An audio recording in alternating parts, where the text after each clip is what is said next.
Au nom du Père et du Fils et du Saint-Esprit. Amen. Le message qui se dégage de la proclamation de la parole ce dimanche 32 du temps ordinaire est le message de l'obéissance de la foi. Une foi qui doit se manifester dans les œuvres de charité et de don de soi. Et cet enseignement nous vient par la leçon que nous donnent deux veuves, une dans la première lecture et une autre dans la troisième. La première lecture de la messe, et c'est une veuve qui ne même est pas juive, mais qui va faire confiance à la parole du prophète Élie et à la promesse de son Seigneur. Il y a une famine certaine, il n'a rien, ou très peu. Il a un enfant, il a une jarre de farine et un peu d'huile, et il donne tout ce qu'il a, son dernier peu de nourriture. Il nourrit l'homme de Dieu avant elle et sa famille.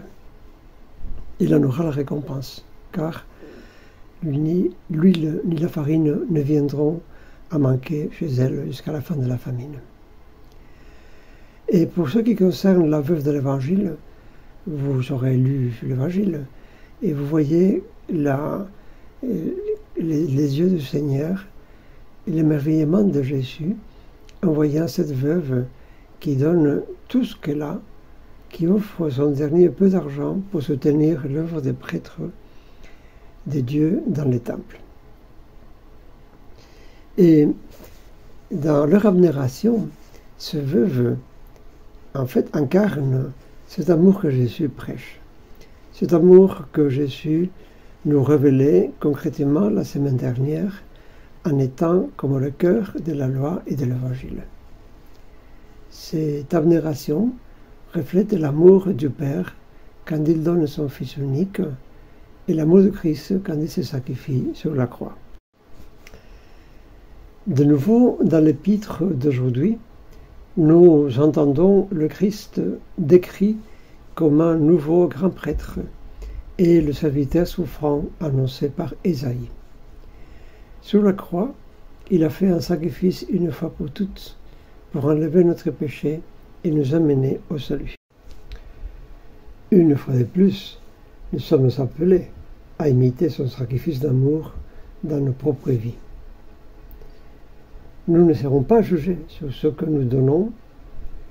Nous voyons bien dans l'Évangile que les scribes et les riches contribuent beaucoup plus que la petite veuve. Au contraire, nous serons jugés sur la question de savoir si nos dons reflètent notre gagne-pain, tout notre être, tout notre cœur et toute notre âme, tout notre esprit et toutes nos forces.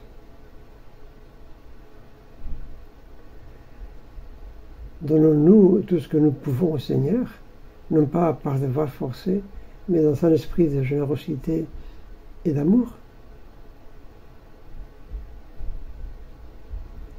N'ayez pas peur, nous dit aujourd'hui le psaume. Quand nous chantons le psaume aujourd'hui, le Seigneur nous dit qu'il pourvoira nos besoins, comme il l'a fait, comme nous l'avons entendu dans la première lecture, quand il a soutenu la veuve. Aujourd'hui, nous sommes encouragés à suivre l'exemple de ces deux femmes en faisant ce que Dieu demande, en faisant confiance à ce que nos jarres de farine ne se videront pas et que nos cruches d'huile ne se tariront pas. Les saints curés d'Ars disaient qu'une maison charitable ne sera jamais pauvre. L'aumône, non seulement de ce qui est superflu, mais aussi de ce qui est nécessaire, est une œuvre de miséricorde que le Seigneur ne manque jamais de récompenser. Que de joie aura eu cette femme en rentrant chez elle, après avoir donné tout ce qu'elle avait.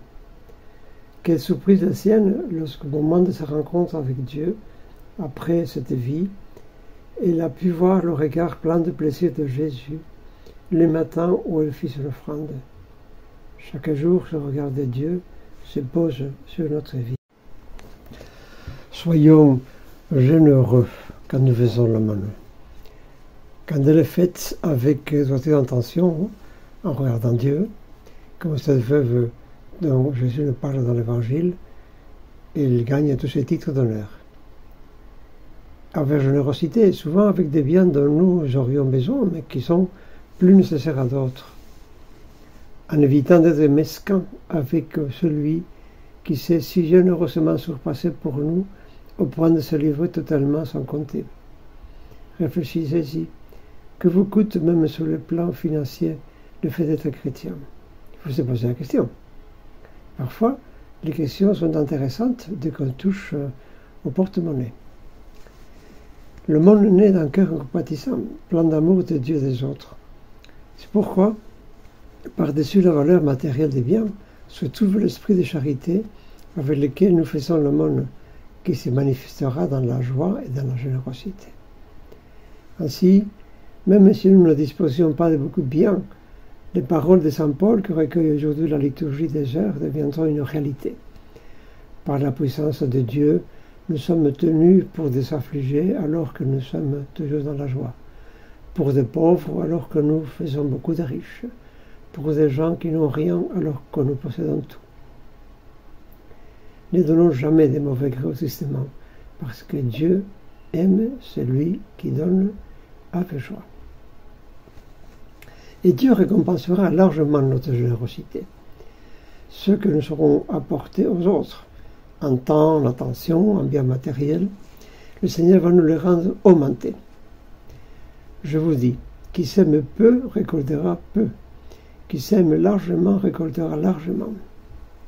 C'est ainsi que Dieu a multiplié le peu de viande que la veuve de Sarepta avait mis à la disposition d'Élie, et les pains et les poissons qu'un enfant avait donnés à Jésus et qui ont été la source de la multiplication des pains et des poissons. Ton Seigneur te dit ceci: tu m'as donné un peu, tu recevras beaucoup. Tu m'as donné des biens terrestres, je t'en rendrai des célestes. Tu me les as donnés temporels, tu le recevras éternel. C'est saint Augustin qui le parle. C'est une grande vérité ce que sainte Thérèse d'Avila affirme lorsqu'elle dit « Même en cette vie, Sa Majesté les récompense par des chemins que seul celui qui en jouit peut comprendre. » Les premiers chrétiens ont manifesté leur amour envers les autres en vivant avec un grand soin le souci de soulager les besoins matériels de leurs frères.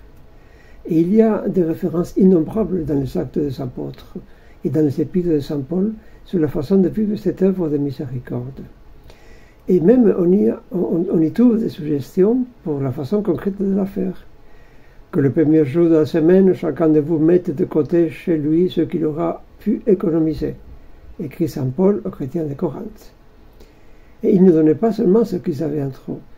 Souvent, par exemple, en Macédoine, ils subissaient des problèmes financiers.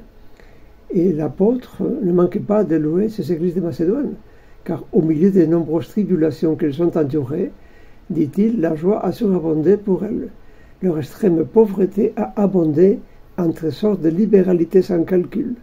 Selon leurs moyens, je l'atteste, et au-delà de leurs moyens, spontanément, ils nous ont demandé avec beaucoup d'insistance la faveur de participer à ce ministère au profit des saints.